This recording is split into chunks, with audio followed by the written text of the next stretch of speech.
মোহাম্মদপুরে হাঁটতে গিয়ে ছিনতাইয়ের শিকার হয়েছেন দুর্নীতি দমন কমিশনের মহাপরিচালক মোতাহার হোসেন। ৭ মার্চ রাতে তারাবির নামাজ শেষে রাজধানীর রেসিডেন্সিয়াল মডেল কলেজের পাশে শহীদ ফাইয়াজ চত্বরে হাঁটাহাঁটি করার সময় এ ঘটনা ঘটে।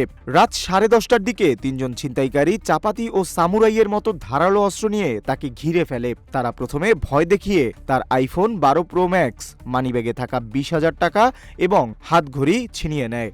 এরপর মোবাইলের পাসওয়ার্ড জানতে চায়। পাসওয়ার্ড না দিলে প্রাণনাশের হুমকি দেয় এবং সামুরাইয়ের উল্টো দিক দিয়ে আঘাত করে ও বাম চোখে ঘুষি মারে। এক পর্যায়ে বাধ্য হয়ে তিনি পাসওয়ার্ড জানিয়ে দেন। পরে ছিনতাইকারীরা একটি অটোরিকশায় করে দ্রুত পালিয়ে যায়। হামলায় আহত মোতাহার হোসেন বর্তমানে সরকারি কর্মচারী হাসপাতালে চিকিৎসাধীন রয়েছেন।